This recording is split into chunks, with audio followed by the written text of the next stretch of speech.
നീലൂട്ടൻ്റെ ആദ്യത്തെ ഉത്സവമാണ്. അതായത് നീലൂട്ടൻ ആദ്യമായിട്ട് ഈ തിറയൊക്കെ ഒന്ന് കാണാൻ വേണ്ടി പോവാണ്. എനിക്കും ഭയങ്കര ഇഷ്ടമാണ് കേട്ടോ ഈ തിറയൊക്കെ കാണാൻ. പക്ഷെ അത് അടുത്തേക്ക് വരുമ്പോൾ എനിക്ക് പേടിയാവും. അപ്പം നീലൂട്ടൻ എങ്ങനെയായിരിക്കും എന്നറിയാൻ എനിക്ക് ഭയങ്കര ആഗ്രഹം ഉണ്ടായിരുന്നു. ചെണ്ടമേളൊക്കെ കേട്ടപ്പോൾ തൊട്ട് ആള് ചിരി തുടങ്ങി. എന്നാലും ഞാൻ അനിയനോട് പറയുന്നുണ്ട്, ഒന്ന് ശ്രദ്ധിക്കണം കേട്ടോ, ഇനി അഥവാ പേടിയാവുന്നുണ്ടെങ്കിലോ എന്ന്. പക്ഷെ നമ്മുടെ നീലൂട്ടൻ്റെ റിയാക്ഷൻ എന്താണെന്നറിയോ? ആ തിറ കണ്ടപ്പോൾ തൊട്ട് ഈ ചിരിയാണ്. അതിനെ കണ്ണ് അടയ്ക്കുക പോലും ചെയ്യാണ്ട് ഇങ്ങനെ നോക്കി നിൽക്കുക, എന്നിട്ട് ചിരിക്കുക.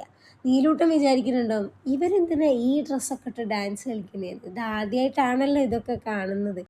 നീലൂട്ടൻ്റെ റിയാക്ഷൻ കണ്ടപ്പോൾ എനിക്കും ഭയങ്കര സന്തോഷമായിട്ടു. ആ ചിരി അതവിടെ ഫിക്സ് ആയിരുന്നു. പിന്നെ സേതുവച്ച വന്ന് സേതുവച്ചി മോനും കൂടിയായി തിറ നോക്കി ചിരിക്കില്ല. അപ്പം മനസ്സിലായി ചിരി എവിടെ നിന്നാണ് വന്നതെന്ന്. പിന്നെ മാമൻ്റെ ഫ്രണ്ട്സ് വന്നു. മാമൻ്റെ ഫ്രണ്ട്സിൻ്റെ അടുത്തൊക്കെ കൂളായിട്ട് പോയി. പിന്നെ മാമൻ്റെ അടുത്ത് പോകാനാണ് മടി. പിന്നെ സേതുവച്ച തിറേൻ്റെ അടുത്തൊക്കെ കൊണ്ടുപോയി. അപ്പോൾ ചെക്കൻ തിറേനെ തൊട്ട് നോക്കുന്നു. ചെക്കന് ഒരു പേടിയുമില്ല. പിന്നെ നമ്മൾ അവിടെ നിന്ന് ഫുഡൊക്കെ കഴിച്ച് നീലൂട്ടന് എന്തെങ്കിലുമൊക്കെ വാങ്ങിക്കൊടുക്കാമെന്ന് വിചാരിച്ച് ഷോപ്പിലേക്ക് പോയി. നീലൂട്ടന് തന്നെ കൺഫ്യൂഷനായി എന്താ വാങ്ങണ്ടേന്ന്. ഇപ്പം എനിക്കിഷ്ടമുള്ള ടോയ്സൊക്കെ വാങ്ങിക്കൊടുക്കാമല്ലോ.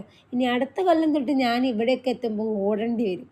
അങ്ങനെ ഞങ്ങൾ കുറച്ച് ടോയ്സൊക്കെ വാങ്ങിയിട്ട് തിരിച്ച് വീട്ടിലേക്ക് പോവാണ്. അങ്ങനെ നമ്മൾ വീട്ടിലെത്തി. ഇനി നീലൂട്ടനെ ഉറക്കട്ടെ. അപ്പം നാളെ കാണാം.